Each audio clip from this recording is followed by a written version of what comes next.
തെന്നിന്ത്യൻ സിനിമയിലെ ഐക്കോണിക് നായികമാരിൽ ഒരാളാണ് അംബിക. ഒരു കാലത്ത് തെന്നിന്ത്യയാകെ നിറഞ്ഞു നിന്ന താരം മുൻനിര നായകന്മാരെക്കാൾ പ്രതിഫലം വാങ്ങിയിരുന്ന നായികയായിരുന്നു. അംബിക ബാലതാരമായി സിനിമയിലെത്തി. പിന്നീട് വലിയ നായികയായി വളരുകയായിരുന്നു അംബിക. ഇപ്പോഴത്തെ അംബികയുടെ തുടക്കകാലത്തെക്കുറിച്ച് സംസാരിക്കുകയാണ് പ്രമുഖ തമിഴ് മാധ്യമ പ്രവർത്തകൻ തമിഴ് പാണ്ഡ്യൻ. ഒരു യൂട്യൂബ് ചാനൽ നൽകിയ അഭിമുഖത്തിലായിരുന്നു അദ്ദേഹം മനസ്സ് തുറന്നത്. അംബികയുടെ കുടുംബം അനുഭവിച്ചിരുന്ന ദാരിദ്ര്യത്തെക്കുറിച്ചും സിനിമയിൽ എത്തിയതിനെക്കുറിച്ചും പിന്നീട് വലിയ താരമായി മാറിയതിനെക്കുറിച്ചുമാണ് പാണ്ഡ്യൻ അഭിമുഖത്തിൽ സംസാരിക്കുന്നത്. അംബികയുടെ അമ്മ മഹിളാ കോൺഗ്രസിന്റെ നേതാവായിരുന്നു. തന്റെ മകളെ സിനിമാ നടിയായി കാണാൻ ആഗ്രഹിച്ച അമ്മ മലയാളത്തിലെ സംവിധായകരെയും നിർമ്മാതാക്കളെയും കാണുമ്പോൾ മകളുടെ ഫോട്ടോ കാണിക്കുമായിരുന്നു. അങ്ങനെ എനിക്ക് ഒരു സംവിധായകൻ അംബികയെ നേരിട്ട് കാണാൻ ആഗ്രഹം പ്രകടിപ്പിച്ചുവെന്നാണ് പാണ്ഡ്യൻ പറയുന്നത്. തുടർന്ന് മേക്കപ്പ് ടെസ്റ്റ് നടത്താനായി അദ്ദേഹം രാത്രി അംബികയുടെ വീട്ടിലെത്തി. ഈ സമയത്ത് അംബികയുടെ വീട്ടിൽ ഒരു വിളക്ക് മാത്രമാണ് കത്തിച്ചു വെച്ചിരുന്നതെന്നാണ് അദ്ദേഹം പറയുന്നത്. ആ മങ്ങിയ വെളിച്ചത്തിൽ മേക്കപ്പ് ടെസ്റ്റ് നടത്താൻ സാധിക്കുമായിരുന്നില്ല. അദ്ദേഹത്തിന്റെ ഒപ്പം മേക്കപ്പ് ആർട്ടിസ്റ്റും ഉണ്ടായിരുന്നു. തന്റെ മക്കൾ കരുതിയിരുന്ന വസ്ത്രം സംവിധായകൻ അംബികയ്ക്ക് നൽകി. തുടർന്ന് തന്റെ കാറിന്റെ വെളിച്ചത്തിലാണ് അംബികയ്ക്ക് അദ്ദേഹം മേക്കപ്പ് ടെസ്റ്റ് നടത്തിയത്.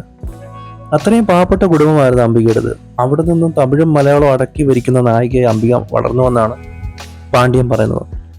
3 മക്കളായിരുന്നു അംബികയുടെ അച്ഛനും അമ്മയ്ക്കും. മക്കളോട് സരസമ്മ പറഞ്ഞത്, പഠിച്ചിട്ട് വലിയ കാര്യമൊന്നുമില്ല, അഭിനയത്തിലൂടെ ഉയരാൻ സാധിക്കുമെന്നായിരുന്നു. അങ്ങനെ മക്കൾ നല്ല അഭിനേതാക്കളാകാൻ ശ്രമിക്കുകയും അത് നേടുകയും ചെയ്തു എന്നാണ് പാണ്ഡ്യൻ പറയുന്നത്. ഒരിക്കൽ പ്രധാനമന്ത്രി രാജീവ് ഗാന്ധി കാണാനായി നടൻ ശിവാജി ഗണേശൻ ചെന്നു.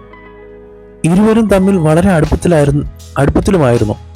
പറഞ്ഞ സമയത്ത് എത്തിയിട്ടും അദ്ദേഹത്തിന് പുറത്ത് കാത്തു നിൽക്കേണ്ടി വന്നു. 1.5 മണിക്കൂറിന് ശേഷം വാതിൽ തുറന്നപ്പോൾ അംബികയും രാധയും അമ്മയും പുറത്തേക്ക് വരുന്നതാണ് ശിവാജി ഗണേശൻ കണ്ടത്. പ്രധാനമന്ത്രി അവർക്ക് 1.5 മണിക്കൂർ അനുവദിക്കുകയും തന്നെ കാത്തിരിപ്പിക്കുകയും ചെയ്തത് മനന്ത് ശിവാജി ഗണേശൻ അവിടെ നിന്ന് പോകുകയായിരുന്നുവെന്നും പാണ്ഡ്യൻ പറയുന്നുണ്ട്. നടി രാധ അംബികയുടെ സഹോദരിയാണ്. ബാലതാരമായാണ് അംബിക സിനിമയിൽ എത്തുന്നത്. ചോറ്റാനിക്കര അമ്മയായിരുന്നു ആദ്യ സിനിമ. പിന്നീട് വലിയ നായികയായി വളരുകയായിരുന്നു. സീത എന്ന ചിത്രത്തിലൂടെയാണ് നായികയാകുന്നത്. 200-ലധികം സിനിമകളിൽ അഭിനയിച്ചിട്ടുണ്ട്. 1986 മോഹൻലാൽ നായകനായി അഭിനയിച്ച് പുറത്തിറങ്ങിയ രാജാവിന്റെ മകൻ അംബികയായിരുന്നു നായിക. ഈ ചിത്രത്തിൽ മോഹൻലാലിനേക്കാൾ പ്രതിഫലം അംബികയ്ക്കായിരുന്നു. 80കൾ അംബികയുടെ സുവർണ്ണ കാലഘട്ടമായിരുന്നു. മോഹൻലാൽ, കമലഹാസൻ, രജനികാന്ത്, മമ്മൂട്ടി, സത്യരാജ്, വിജയകാന്ത്, ND രാമറാവു, രാജ്കുമാർ, അംബരീഷ്, ചിരഞ്ജീവി, കൃഷ്ണ തുടങ്ങിയ സൂപ്പർ താരങ്ങൾക്കൊപ്പം അഭിനയിച്ചിട്ടുണ്ട് അംബിക. അപ്പോൾ ഈ വീഡിയോ അവസാനിക്കുകയാണ്. എൻ്റെ വീഡിയോ കണ്ട എല്ലാവർക്കും ഒരുപാട് നന്ദിയുണ്ട്. എൻ്റെ ചാനൽ ഒന്ന് സബ്സ്ക്രൈബ് ചെയ്ത് എന്നെ സഹായിക്കണമേ എന്ന് ഞാൻ താഴ്മയോടെ വിനീതനായി അപേക്ഷിക്കുന്നു.